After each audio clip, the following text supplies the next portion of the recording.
Hey, welcome to X-Oriente, the new voice of brotherhood. Eric and Jason here. Um, so we're going to try to do this. So we've been having some technical difficulties. We're not exactly sure what the bug is. We know it's something with the software. There's a theory that it might be something having to do with the way that the software handles comments in Facebook. So I think we're going to have to be kind of flying manual instead of doing it through our normal software. So hopefully we'll have a good connection, and we'll see how it goes. So if you guys are watching the live stream, if you're here, thank you for being here. And if we have to jump off, just stick around and look for the announcement, because we'll be right back up again. So, hello. Hi, Eric. So tonight, we wanted to talk about ego. So I And noticed not in that like the Freudian sense either, right? maybe, I don't know. I mean, well, maybe, but more the more the narcissistic view of things. Ah, okay, interesting. So this got started when you said to me over Messenger. You said that perhaps the biggest problem in Masonry that we face today is ego. What did you mean by that? I mean that I I think at its simplest terms, I think that one of the biggest challenges that we have is battling our own narcissistic tendencies.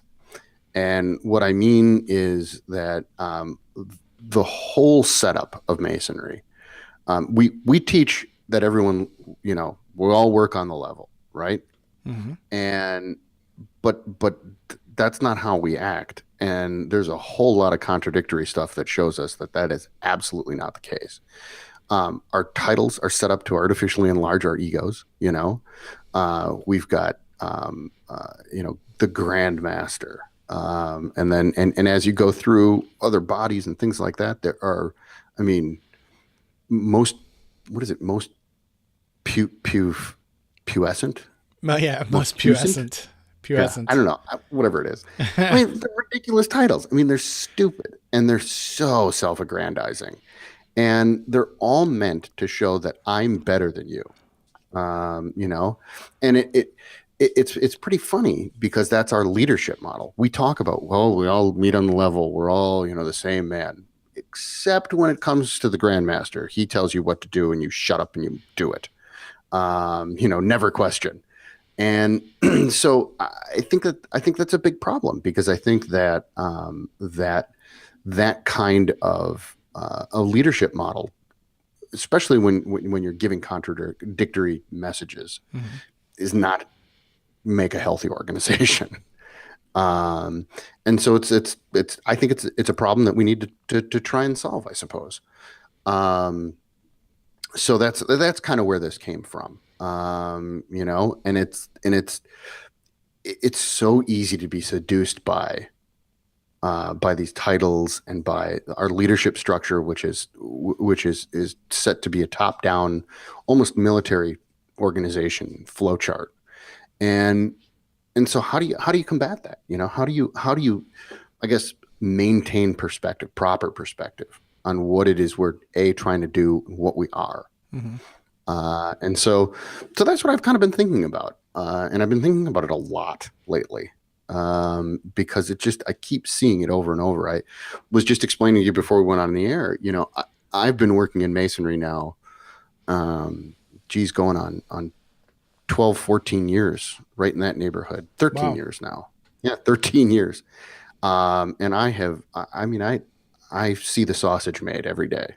I know how intimately how this is done, and it's not a pretty process. And there's a lot that I really just wanted to talk about, get it off my chest, I suppose. Mm-hmm. But this is the big one, which is, where's the perspective? Where is the realization of self, I suppose. Damn it, we are getting into the Freudian ego. I don't think there's any Way way to to go, avoid Eric. it. I don't think there's any No, way to avoid it, because you're I right. think You're right. unless you understand like what an ego is, Yeah. and what, you know, what is it, what is its purpose, right? Like it, I mean, I think so. Like, I think we need a little bit of precision of language here, Yeah, absolutely. right? Um, I think that what you're talking about is like egocentrism, right? Hmm. It's not ego per se, right? Right, right. Calling it ego is a. You're right. The meanings are very different.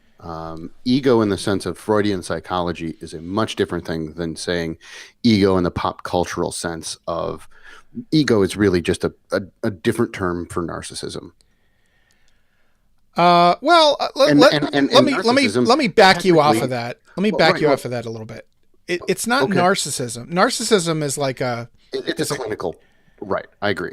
yeah, it's a Even that's a disease. bad You word. know, it's like Yeah. conflating growth and cancer, right? Like they're two, That's right? absolutely right. Yeah. Right. Absolutely. I think what ego is really like your sense of self esteem, your self importance, right? Okay.